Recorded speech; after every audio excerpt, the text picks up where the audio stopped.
Hi, hope you're all keeping well. It's been a long time since I've uploaded a video, but there's been a lot going on. We've moved house and I've renovated a garage. More importantly, I've got the bike with me. It's been a long time, but I now have my bike where I live instead of having to move around and get the bike in bits and pieces when I'm going out. But hey, I've got the bike here. So because it's now in the new house, I'm going to do a little bit on bike security. So today we're going to be fitting one of these FD MOTO ground anchors. Stick around, hopefully you'll enjoy the video. Speak to you shortly. Okay, right, so what I'm going to do now, I'm going to move you around the garage and hopefully we'll see a bit more of what we're doing. So, the FD MOTO, it's just a standard ground anchor. I've also got the FD MOTO chain, because I want to make sure it's all nice and safe. Looks like it's dead easy to install. Take the cover plate off, mark your 4 holes on the floor, drill them 16mm by 70mm deep, and put your anchor bolts in, put your bolts through, put the case on, and then that's it. You should be good to go. So hopefully it's going to be as easy as what we think. What I'm going to do, I'm going to move the camera over to the bike so you can see where we're going to mark up how we're going to do it. I'll get some gear out of the van, some drill bits and pieces, and hopefully get this bad boy secure. Okay, so here's everything out of the FD MOTO pack. It seems dead straightforward and easy to do. So when it's in the pack, you've got 2 Allen keys here, 2 Allen key nuts to undo, and this plastic housing just comes off. When you've opened your template and you've removed that housing, you can actually see this in the pack, which is dead straightforward to use. It even says to you, here's your 4 holes on where you need to drill them through. So all you do is you put your bit of cardboard on the floor, pierce through, mark on the concrete floor, and then drill it. I don't think you can get much easier than that. These are your bits that would go through, so you'll unscrew this bolt out of here. And then the bottom, sorry, the outer casing bit, let me just take that screw straight out. There we go. So that would go into the hole that you've drilled, that would then go through, and this, come on.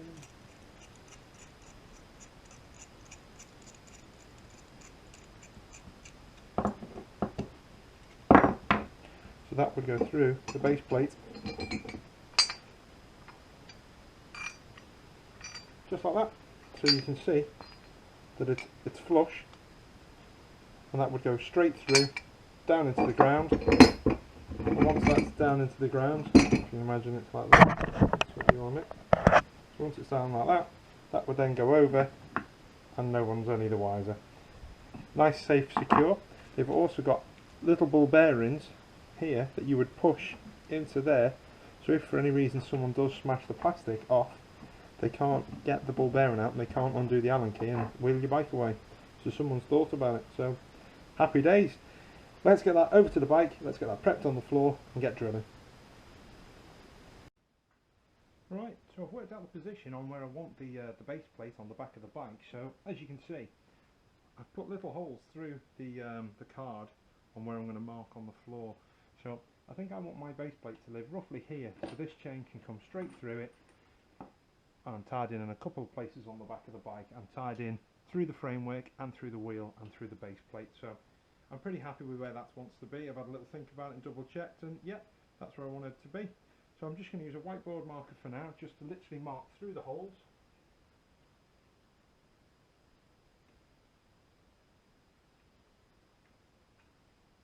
So I've got 1, 2, 3, 4.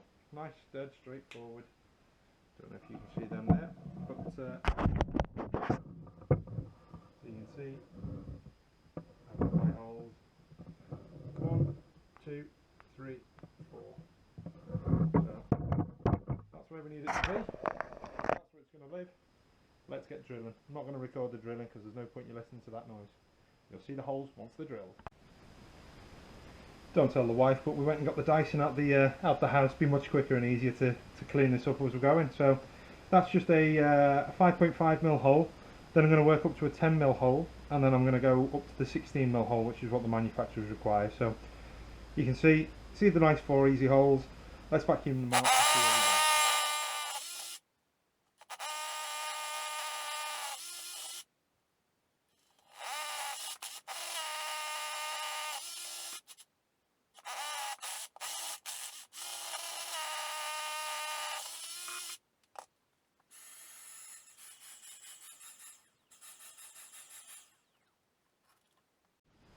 So here we are drilling the 16mm hole, which is the final hole, and we're just going to do that in the remaining 4 holes, and hopefully it should fit right if I follow the instructions properly, but I'm sure we have, I'm sure it's fine. Okay, so as you can see there, the 4 holes, drilled 16mm wide, be 70mm deep. I've not checked to make sure they fit, but I'm following the instructions, we'll be fine. We'll be fine. So, as I showed you before, I put it back together when it was off camera just to make sure we were all A-OK. Now we're looking at that, in theory, should go in the hole, and then that goes obviously and pulls it all nice and tight up against that so no one can get it out. Let's see how we get on. Okay, I've cheated. I did one off camera just to make sure they went in, and they do. So what you have to do, you have to really back that spline off. So you can see it's disappearing through. Make sure it's really right on the edge. It's just about ready to fall off. Pop it over to the hole. Use the persuader. And that's it. That's 2 in now. We'll do the same again for the other 2.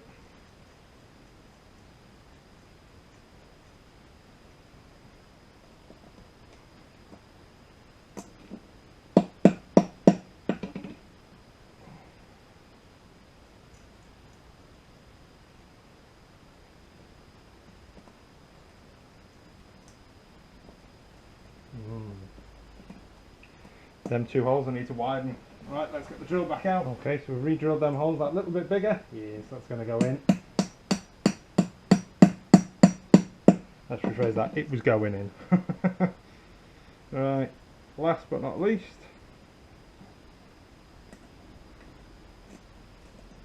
Come on, you stubborn one. Yes. Okay, so they're now in. The box comes with 2 sets of Allen keys, a big one and a little one. So I have a feeling all we do is undo this.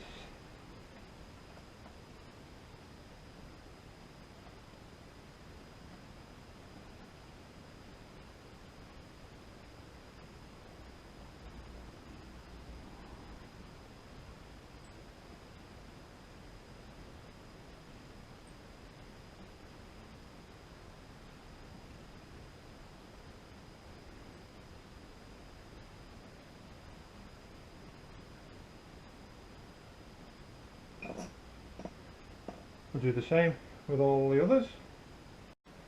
Right, so that's all 4 of them out. And then we'll just line up our holes. And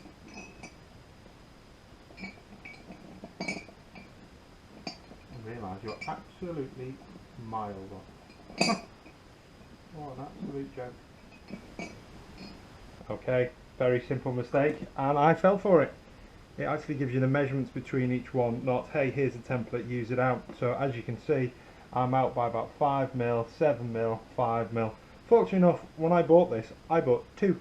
So I can't get these plugs back out now, so what I'm going to do is re-drill these bad boys, take the 3 plugs out the other ground anchor, and then we're all hunky-dory, because there's no point doing it, and only one bolt being. So in a minute you're going to see some extra drill holes, and then basically what I should have done to start with was put that down, mark where the holes are going. It would have been much easier, much quicker and much simpler, but now, me being a smart bum, thinking I'll just follow that one, and clearly I was wrong, so never mind, let's do it again. Here we go. Right, cock up inverted, so you can see all these holes, but the ones I need are that one, that one, that one and that one. And if I'd have just done that to start with, and then mark the holes and done it that way, would have been much quicker and much easier. But fortunately enough, I had 2, so I've been able to pinch the I would call them like a raw plug, a retaining plug, out the other pack and use them. So it means that the second anchor point I'm going to have to wall mount into my studs on the wall. So hey, if it's worth doing, it's worth doing twice. Okay, so and now so you can see what's going on. So now we're going to put the anchor bolt that way. Everything does line up. I've checked off camera. And then what you do is tighten that down into the retaining plugs. I'm going to do them all just finger tight for now, so I can get every side on and tight, and make sure the chain will reach. I think it will. There's loads on that one. Yeah, plenty on that. So, and what I can do is I can start putting the lock of the chain actually through here instead of swinging near the bike, because when that swings near the bike, that's when the problems start, and we don't want to scratch our nice bike.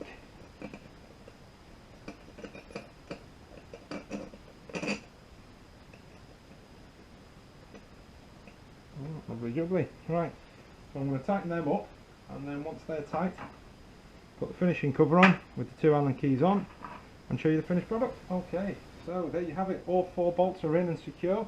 That's one from the other pack. So we're in, we're on, we're up, we're running. Slide that through there like so. Use the other Allen key that came in the pack. Tighten that down. Obviously the plastic shroud is purely decorative and stops people undoing the Allen key bolts and pinching your bike. Other than that, there you go. That's one FD Moto ground anchor done. We'll get back to the table, and I'll go through what some of the bits where we got it wrong and bits where we got it right. Okay, so the FD Moto anchor, definitely a great bit of kit, well designed if you follow the instructions. If you don't follow the instructions, you have to use 2 packs to get one right. Now obviously what I did was I used the measurements on the back of the pack instead of just, as most people would have done, just got the ground anchor, marked it up on the floor in 4 spots, drilled the holes, and then done it that way. Would have been much quicker and easier, instead of if I'd read the instructions properly. That's probably where I went wrong, to be honest with you. But it's in. I think it looks quite neat on the floor. I've got the motorbike keys with me now. I'm going to take you over and let you see how easy it is to use.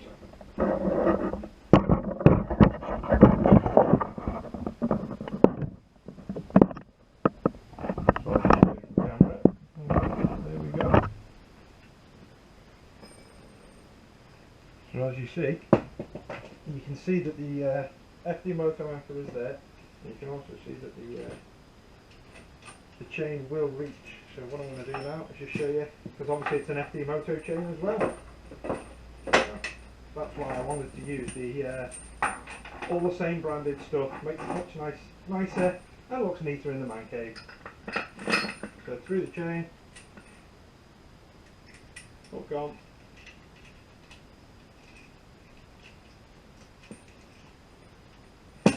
Just like that, we are all job done. So if you stuck with the video for this long, thank you very much. It's been a little while since I've uploaded a video, but I spoke to the wife and said, listen, I need to start making some time. I want to start uploading more videos. I'm going to try and upload 1 a week. Doesn't sound like very much, but with work commitments and family commitments, I think that's what I'm going to be able to achieve. I'd hate to say, oh, I can upload 5 a week when I know outright I can't achieve that, but I'm hoping to upload 1 a week. And I'm going to try and do it on a Monday. So when you got your Monday blues, you'll have something to watch and something to hopefully give you a bit of a giggle about. I'd like to thank you all for staying with us, and if you could hit the subscribe and the little bell button next to it, that'd be great. That'd help the channel out, and hopefully see you next week.